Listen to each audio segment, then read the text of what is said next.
Paalala, delikado ang mapapanood. Huwag basta-bastang gagayahin, biyaheros. Dito tayo sa bayan ng Valencia, kung saan ang lumang sasakyan na gawa lang sa kawayan, sa nagbabagang apoy itinaraan. Kung ang trip nyo ay high adrenaline adventure, tiyak na mapapayas kayo rito, biyeros. Ito ang Ligron. Sa larong ito, pagugulungin pababa ang cart na gawa sa kahoy mula sa matirik na lugar. Isa lang naman ito sa mga pinakamapanganib na local sport dito sa bansa. Wala kasi itong motor at nakasalalay lang sa nakasakay ang magiging buhay niya. Ang magiging takbo ng sasakyang ito.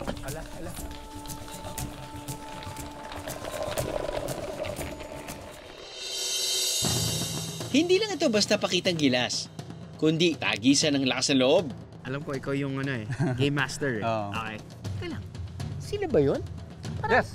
So, mag-off-road sila, magko-concrete, sementado, Oh, yes. tapos nun, dire-diretso na yun dito. Dire-diretso dito.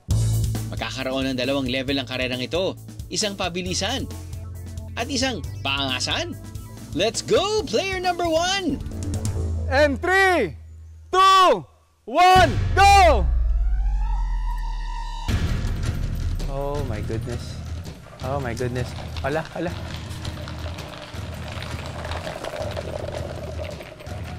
Ang oras ni player number 1, 12.13 seconds. Si player 2 kaya? Go!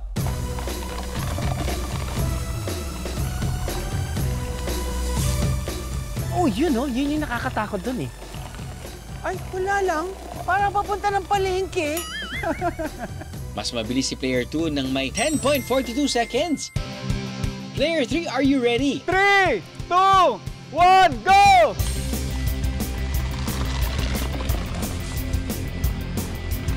Nakangiti pa siya. Ay, wala lang. Ang bagong time to beat kay player 3 na may 9.54 seconds, biyeros. Makahabol kaya si player number 4?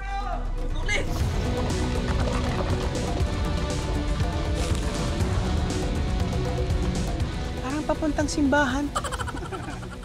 Ang official time ni player number 4, 10.53 seconds. Aba teka, hindi pwedeng hindi ko yan masusubukan, ha?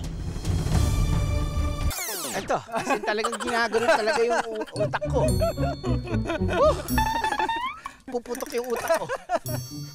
Sa sobrang sikip. Medyo masikip. Pero kakaya na yan. Try lang naman natin. Okay lang, subukan lang. Sample lang naman. Subok lang naman natin eh. Sample lang naman eh. Pwede naman tayo makahanap ng malaki. Larga na, biyeros.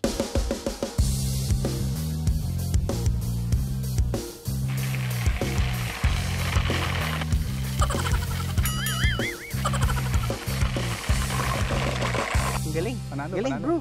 Hindi, pero yung thrill nga ba, I mean, gano'n naman talaga kapag two wheels, di ba? Oo. Or anything na Oo. parang you feel the wind against your face or your body. Feeling ko doon mo nakukuha yung enjoyment. Oo. No? Lalo na kapag, syempre, kapag manggagaling ka pa sa taas. Tama. But it's not too unstable.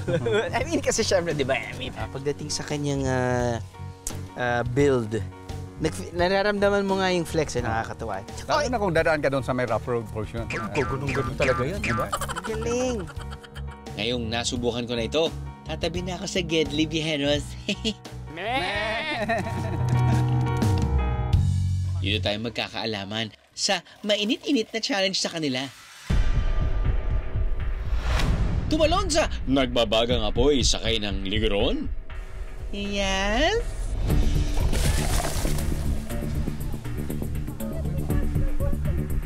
Buhay pa!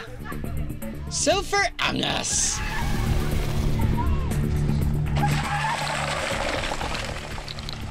First time pa ba nakita ang ganito? Ang galing! Ang galing!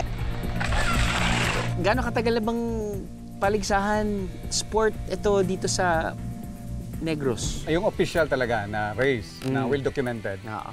Way back 2013 of June. 2013. Okay. So yun po yung official na na-document po talaga siya. Okay. Sino po nakaisip nito?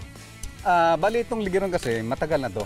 Ginagamit na ng mga farmers dito way back mga early 50s, 60s. As a form of transportation or paligsahan lang? Transportation po talaga. to deliver their farm produce ng galing sa bundok. So paano na kapag, syempre, may mga lugar na paahon? Oh, yun. Kaya may biro yung iba. Sabi nila, ang tawag ko yung kambing meme. Parang hinihila lang yung kambing. meme. Kasi hihilahin mo siya paakyat. Kailangan mo hilahin paakyat. Kailangan mo siya paakyat. Tuwing Mayo, nagkakaroon ng liguron race dito sa bayan ng Valencia kung saan pwedeng manood ang mga biyahero. Parte ito ng selebrasyon nila ng festival na kung tawagin Chada Valencia. May waiver po sila. Tapos nag-request din tayo ng mga medics para may nakastandby na medics. Kung baka may makagasgas. So far, sa nag-start yung race, wala namang mga major injuries yung mga bali. Normal lang yung may mga gasgas, slide ka, simplang, ganun. Para naman sa mga gustong mag-photo op at sumubok sa liguron, pwedeng pumunta sa Valencia Tourism Office anytime. Ano, nabitig ka sa biyahe? God! All you gotta do is just subscribe to the YouTube channel of GMA Public Affairs and you can just watch all the Behind the Drew episodes all day, forever in your life. Let's go! Yeehaw!